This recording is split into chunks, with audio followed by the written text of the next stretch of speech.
نماز شروع کر دی، اپنے دل سوز، دل آویز اور شیریں آواز میں سورہ کاف کی تلاوت شروع کر دی۔ جب یہ لشکارے مارتے ہوئے نور الہی کے دریا میں تیر رہے تھے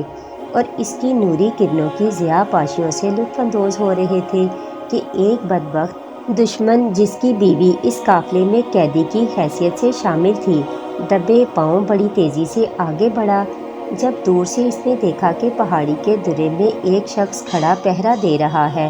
وہ سمجھا یقیناً نبی پاک صلی اللہ علیہ وآلہ وسلم اور اس کے ساتھی اس پہاڑی کی اوٹ میں آرام کر رہے ہوں گے۔ اس نے جلدی سے کمان پکڑی، اپنی ترکش سے ایک تیر نکالا اور نشانہ باندھ کر چلا دیا۔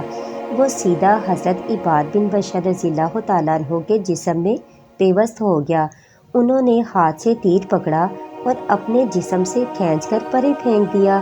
دشمن نے دوسرا تیر مارا، وہ بھی ان کے جسم میں پیوست ہو گیا۔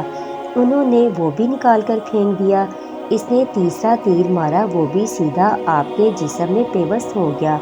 اور یہ تیر پہلے دو کی نسبت زیادہ گہرا لگا، لیکن انہوں نے اسے بھی کھینچ کر پرے پھینک دیا۔ اب کیا تھا کہ جسم سے خون کے فوارے پھوٹ نکلے، دھیرے دھیرے کھسک کر اپنے سوئے ہوئے ساتھی حضرت عمار بن یاسر رضی اللہ تعالیٰ عنہ کے قریب ہوئے، سلام پھیرا اور اسے جگا دیا۔ کہنے لگے، بھائی اٹھو، زخموں کے گھاؤ نے تو میرے بدن کا خون نچوڑ لیا ہے، میری آنکھوں کے آگے اندھیرا چھا رہا ہے، کمزوری و نکاہت سے میرا دل ڈوب رہا ہے۔ جب تیر مارنے والے دشمن نے دیکھا کہ درے میں ایک کی بجائے دو آدمی ہیں تو وہ خوف کے مارے بھاگ نکلا۔ حضرت عمار بن یاسر رضی اللہ تعالیٰ عنہ نے دیکھا کہ ان کے ساتھی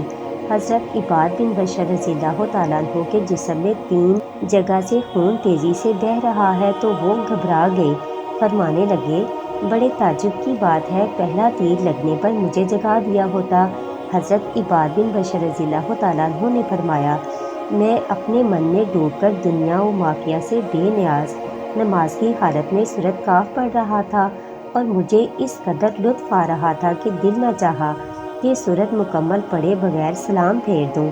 اللہ پاک کی قسم، اگر مجھے اس ذمہ داری کی ضیاع و نقصان کا اندیشہ نہ ہوتا جو رسول پاک صلی اللہ علیہ وآلہ وسلم نے مجھ پر عائد کی ہے تو میری جان چلی جاتی اور میں یہ نماز اور تلاوت کا سلسلہ منقطع نہ ہونے دیتا۔ جب حضرت صدیق اکبر رضی اللہ تعالیٰ عنہ کے دور خلافت میں مرتدین کے خلاف مارکہ آرائی ہولناک صورت اختیار کر چکی تھی تو انہوں نے مسلمہ کذاب کے فتنے کو ختم کرنے اور بکھرے ہوئے مرتدین کو پسپا کرنے کے لیے ایک لشکر تیار کیا، جس میں حضرت عباد بن بشر رضی اللہ تعالیٰ عنہ بڑے نمایاں صف اول کے بہادروں میں دکھائی دیتے تھے۔ لشکر اسلام اور مسلمہ کذاب کی فوج جب آپس میں ٹکرائی، گھمسان کارن پڑا، دشمن فوج کی پسپائی کے کوئی آثار دکھائی نہ دیتے تھے۔ لشکر اسلام کو کوئی قابل ذکر کامیابی حاصل نہیں ہو رہی تھی۔ اس نازک ترین صورتحال میں حضرت عباد بن بشر رضی اللہ تعالیٰ عنہ نے دیکھا کہ انصار مہاجرین پر اور مہاجرین انصار پر تکیہ لگائے ہوئے ایک دوسرے کو ناکامی کا سبب قرار دے رہے ہیں، تو یہ غیظ و غضب سے تلملا اٹھے، لیکن اپنے آپ پر ضبط کرتے ہوئے انہوں نے اس ہولناک معرکے میں لشکر اسلام کی کامیابی کے اسباب و ذرائع پر سوچا۔ بڑے غور و فکر کے بعد اس نتیجے پر پہنچے کہ اب کامیابی کی ایک ہی صورت ہے کہ مہاجرین اور انصار الگ الگ منصوبہ بندی کریں، پھر ایک ساتھ دشمن کی فوج پر دونوں طرف سے حملہ آور ہوں، تاکہ پتہ چل سکے کمزوری کس طرف سے واقع ہو رہی ہے اور جم کر مقابلہ کون کر رہا ہے۔ ایک رات جب لڑائی پورے شباب پر تھی، حضرت عباد بن بشر رضی اللہ تعالیٰ عنہ کو نیند آئی اور اس میں خواب دکھائی دی۔ کیا دیکھتے ہیں کہ آسمان کا دروازہ کھلا، میں اندر داخل ہوا تو دروازے کو بند کر دیا گیا۔ صبح ہوئی تو میں نے یہ خواب حضرت ابو سعید رضی اللہ تعالیٰ عنہ کو بیان کیا اور ساتھ ہی خواب کی تعبیر بتاتے ہوئے، اے ابو سعید، اللہ پاک کی قسم، اس خواب میں مجھے شہادت کا اشارہ دیا گیا ہے۔ جب دن چڑھا،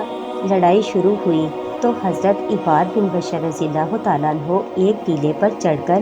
با آواز بلند پکار پکار کر کہنے لگے، اے انصار لوگوں سے الگ ہو جاؤ، اپنی تلواروں کی نیامیں توڑ ڈالو، دیکھو تمہاری طرف سے اسلام پہ کوئی آنچ نہ آنے پائے۔ پورے جوش و جذبہ سے بار بار یہ بات دہراتے رہے، یہاں تک کہ آپ کے پاس 400 افراد جمع ہو گئے، جن میں ثابت بن قیس رضی اللہ تعالیٰ عنہ، برا بن مالک رضی اللہ تعالیٰ عنہ اور رسول پاک صلی اللہ علیہ وآلہ وسلم کا شمشیر برادر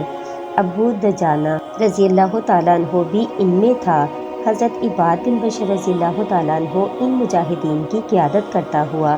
اپنی شمشیر براں سے دشمن کی صفیں چیرتا ہوا ہلاکت و موت سے بزور سینہ اٹکیلیاں کرتا ہوا آگے ہی بڑھتا چلا گیا،